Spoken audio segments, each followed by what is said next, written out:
Hello! Thank you for watching, and welcome to the next video in my series on basic statistics. Now, as usual, a few things before we get started. Number one, if you're watching this video because you are struggling in a class right now, I want you to stay positive and keep your head up. If you're watching this, it means you've accomplished quite a bit already. You're very smart and talented, and you may have just hit a temporary rough patch. Now, I know with the right amount of hard work, practice, and patience, you can get through it. I have faith in you. Many other people around you have faith in you. So should you. Number two, please feel free to follow me here on YouTube, on Twitter, on Google+, or on LinkedIn. That way, when I upload a new video, you know about it. And it's always nice to connect with people who watch my videos online. Life is much too short, the world is much too large for us not to take the opportunity to connect with each other when we can.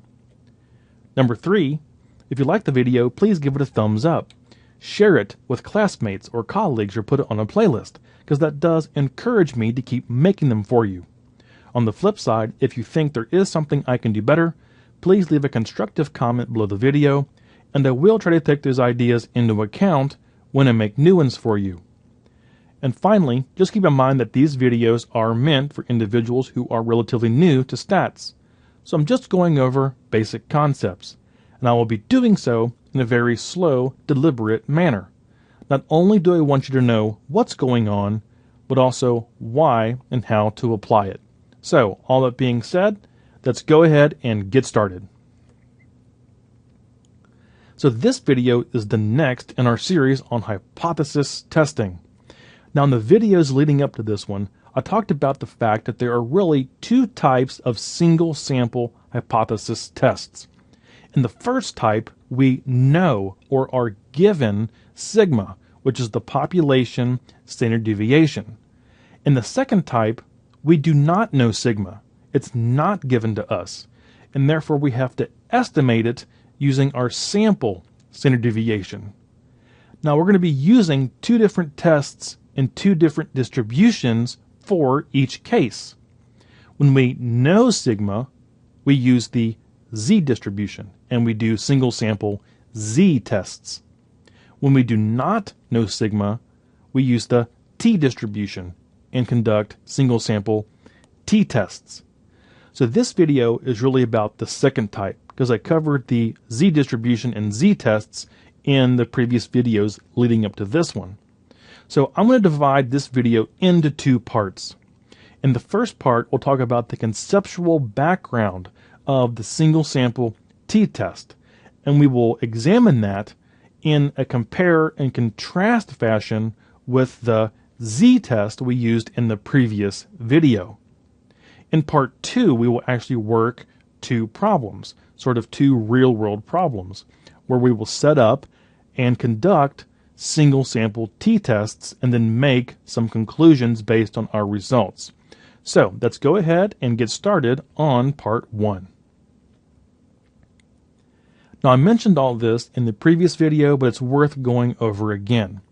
And that is the idea that when done correctly, hypothesis tests follow a fairly standard procedure. Now, we always start with a well-developed, clear research problem or analytical question. No amount of fancy statistics is going to save a very bad, very poorly developed research problem or analytical question. So a lot of the heavy work is done before any hypothesis is set up, before any decision rule is set up, before any data is collected. You got to have a very clear problem up front, otherwise everything else is kind of just a waste. Now, once the problem is set up properly, then we establish our hypotheses, both the null and the alternative. Now remember, the null and the alternative are complete opposites of one another. They have to account for all possibilities, and the equal sign in some form or another always goes with the null. So if you remember those three rules, setting up your hypothesis should be fairly straightforward. Now, once the hypothesis is set up, then we determine the appropriate statistical test and sampling distribution. So this is where we choose whether or not we're going to be using a z-test and the z-distribution or a t-test and the t-distribution. And again, that depends on whether or not we know sigma or not. Or, as I'll mention later, if our sample size is over 100, I always go ahead and just use the z-distribution regardless.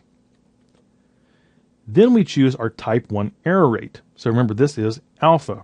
So we can choose an alpha of 0.05, an alpha of 0.01, or 0.10, it just depends. So you choose a type 1 error rate based on your comfort level of making a type 1 error. I usually stick with 0.05. It's kind of the middle ground between type 1 and type 2 error, but other people will choose 0.01. Really, it's just up to you, whatever field you're working in or whatever line of business you work in. There tends to be sort of a standard tradition for choosing that type 1 error rate. Now, once we have the error rate and the appropriate statistical test and distribution, we can state our decision rule. So based on the error rate and the statistical distribution, we will be able to set up critical values. Now, once we calculate our test statistic, based on where it falls in relation to that critical value, we will either fail to reject the null hypothesis or reject the null hypothesis. But we go ahead and set up that decision rule up front and get it out in the open, get it down on paper. Then we go ahead and gather our sample data.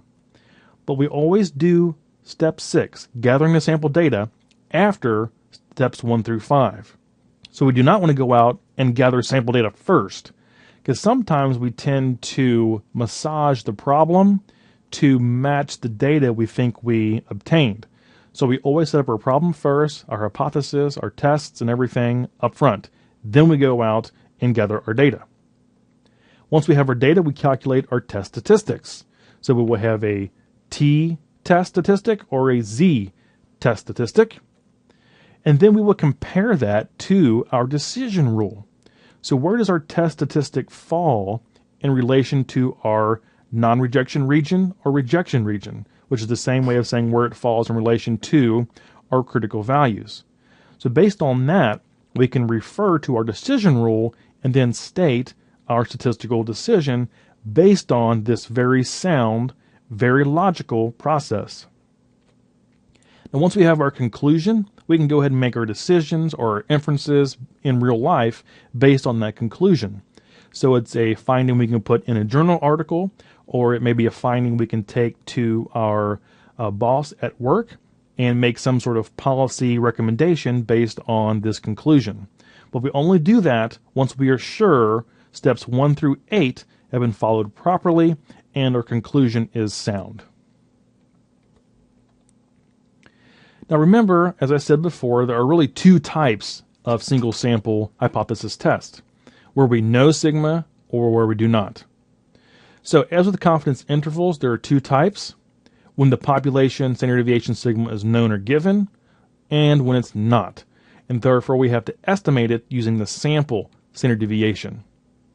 When sigma is known, we use the standard normal distribution or the z-distribution to establish the non-rejection region and critical values. When sigma is not known, we use the t-distribution instead, because it accounts for that uncertainty. Now remember that in the t-distribution, every sample size has its own t-distribution with n-1 degrees of freedom. So there is no single t-distribution like there is the z-distribution. So if we have a sample size of 20, we will have a t-distribution with 19 degrees of freedom. Now, some instructors and books will indicate that using the z-distribution is acceptable anytime the sample size is 30 or larger.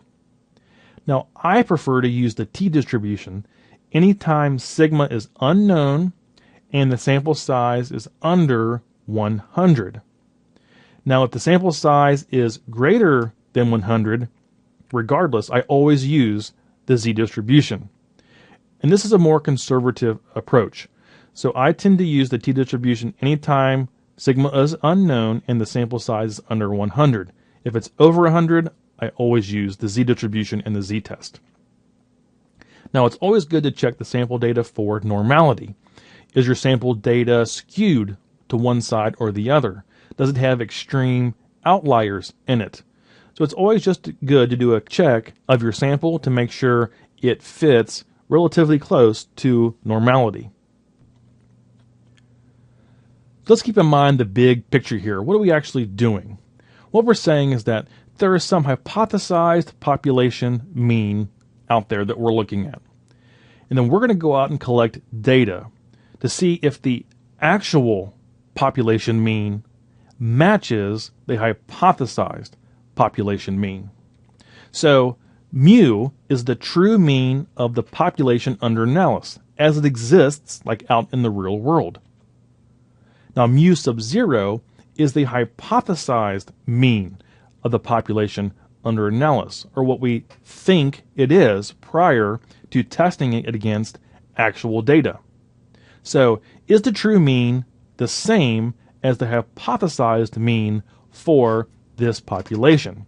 And of course, we'll test that question using sample means and confidence intervals and things like that. Now we're going to go over some curves. So I want to show you the difference between the z-distribution and z-test and the t-distribution and t-test.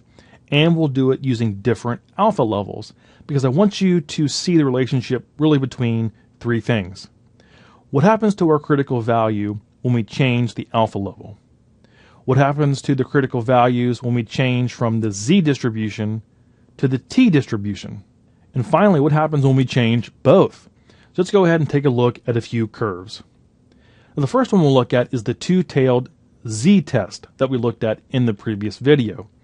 So our hypotheses are the same. Our alpha level is going to be 0.05, so we'll go ahead and use that one. And here is our sampling distribution. So remember, this distribution is a bunch of sample means, and we put them in their own distribution, and we come up with the sampling distribution. And the hypothesized mean is there in the middle. Now we call the blue region in the middle the non-rejection region, and in the tails, those are our rejection regions. So in this case, since our alpha is 0.05, we have 0.025 in the lower tail and 0.025 in the upper tail. So 2.5% in the lower tail, 2.5% in the upper tail for the rejection regions. Now the boundary between the two is called the critical value, and this is a common one. So with an alpha of 0.05 and sigma known, we would consult the z-table and find the corresponding z-scores for a two-tailed test at alpha of 0.05. And this is a very common thing in statistics, so I would just recommend that you commit this one to memory. So it's plus or minus 1.96. So those critical values are 1.96 standard errors or standard deviations of the sampling distribution away from the mean there of 0.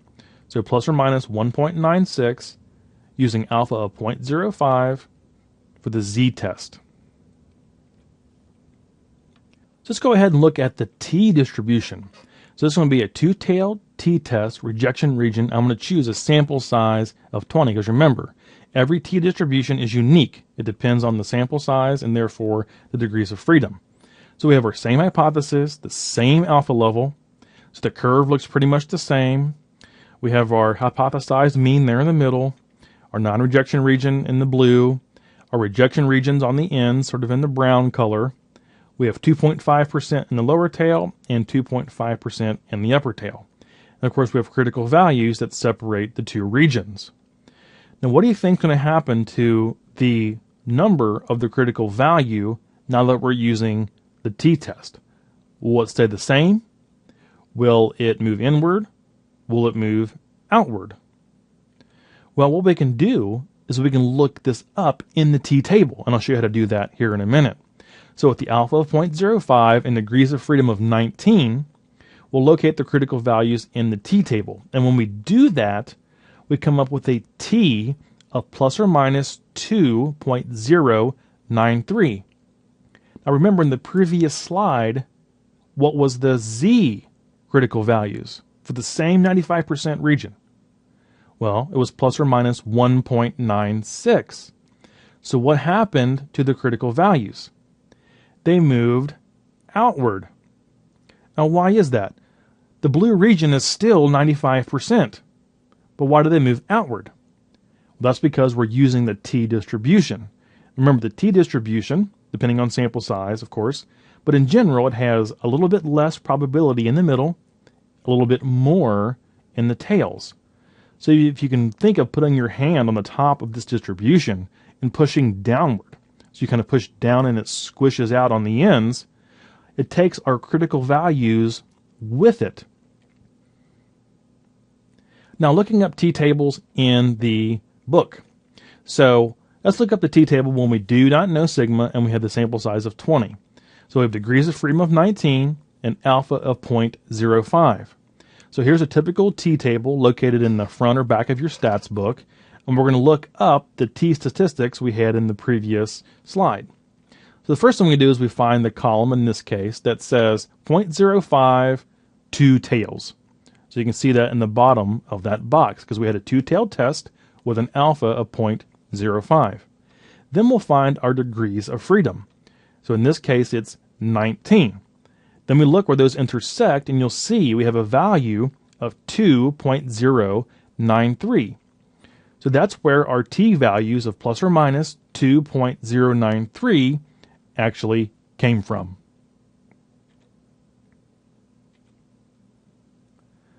Now let's do something a bit different.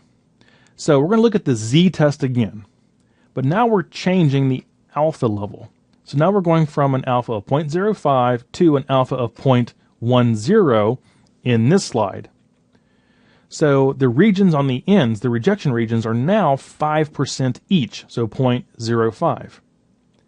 Now our critical values are going to change.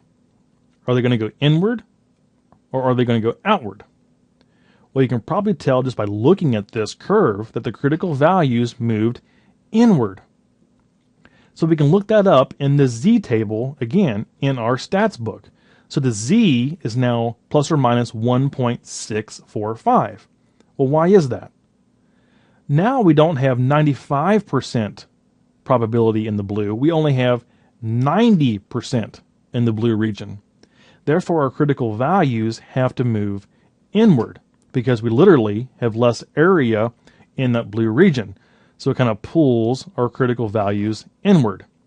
And of course, we have more probability in the rejection regions in the tails. So our z values moved inward. So remember, when our alpha level gets larger, so from 0.05 to 0.10, our area in the middle shrinks, and therefore our critical values move inward towards the middle.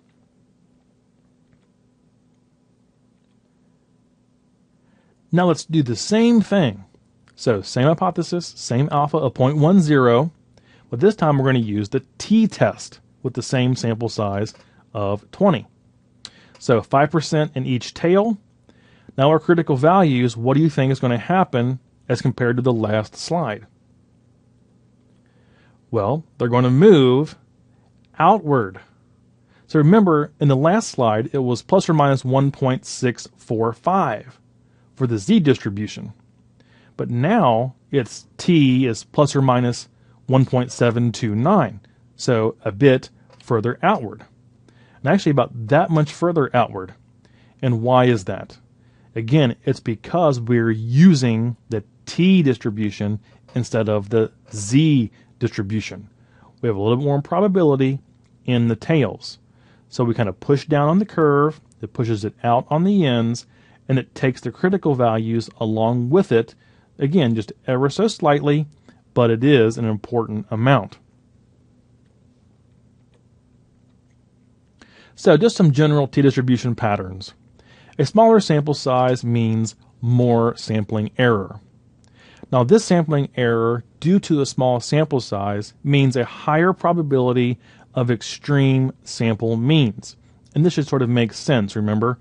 If my population is 1 million people or 1 million things, if I go out and only sample 5, that's not as good as sampling 75. If I only sample 5, then I'm more likely to get some extreme value out in the sampling distribution because it's less representative of the overall population. That's sampling error. Now, more probability in the tails means the center hump of the t-distribution must come downward a bit. Again, imagine putting your hand on the top of the t-distribution and pushing down. So you push down a bit, and it pushes more probability into the tails. So this process sort of squishes the distribution slightly downward and outward, thus taking the critical values along for the ride. So going from the Z distribution to the T distribution literally pushes the middle of the distribution down, pushes the tails outward, and takes the critical values with it, assuming the alpha is the same. And of course, remember, there'll be a different t-distribution slightly for each sample size. But in general, that's what's happening. So given the same alpha and sample standard deviation, a smaller sample size will push the critical values further outward in the tails due to the uncertainty associated with a small sample size. So again, with a very small sample size, there will be a lot of probability in the tails of the t-distribution. Now, as the sample size increases, the probability in the tails decreases. So the distribution begins to sort of squish in and upward, till finally when we get to a sample size of, say, around 100, the Z and the T distribution are basically the same.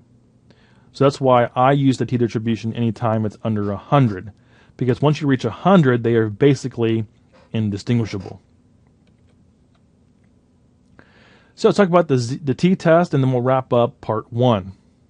So the t-test for a single mean is very similar to the z-test. All we do is substitute t for z and s for sigma. So x bar is the sample mean, mu sub 0 is the hypothesized population mean, s is the sample standard deviation, and of course n is the sample size.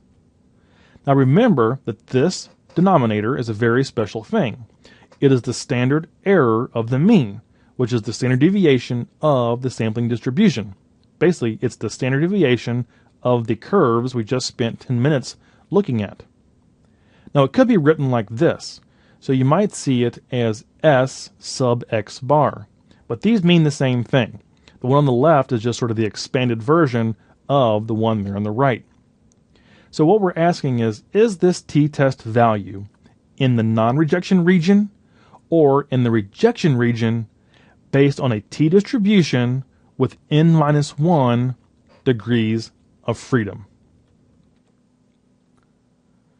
Okay, so that wraps up part 1 of our single sample t-test video.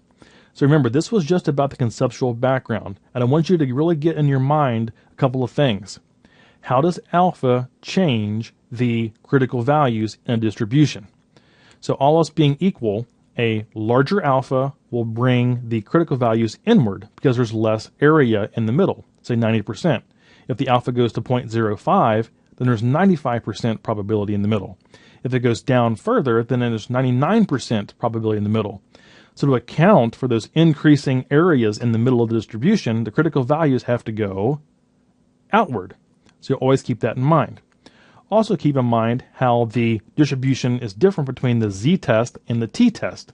The t-test, because it has more probability in the tails and a little bit less in the middle, it will tend to pull out the critical values ever so slightly, again, depending on the sample size. So it's all about how these two things, alpha and the characteristics of the t-distribution, affect the critical values. Because remember, the entire basis of a hypothesis test is how our test statistic relates to that critical value. If you don't understand what influences that critical value, then you really don't understand what's going on with the test itself. So that's why we did this part 1 conceptual background. So just a few reminders. If you're watching the video because you're struggling in the class, stay positive and keep your head up. You're very smart and talented. I have faith in you. So do many other people, so should you. Please feel free to follow me here on YouTube, on Twitter, on Google+, or on LinkedIn. That way when I upload a video, you know about it, and it's always nice to hear from you. And finally, just keep in mind that the fact that you are on here trying to learn, trying to improve yourself, That's what really matters.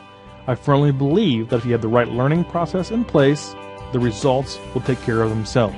So, thank you very much for watching. I look forward to seeing you again in part 2, where we work 2 full example problems.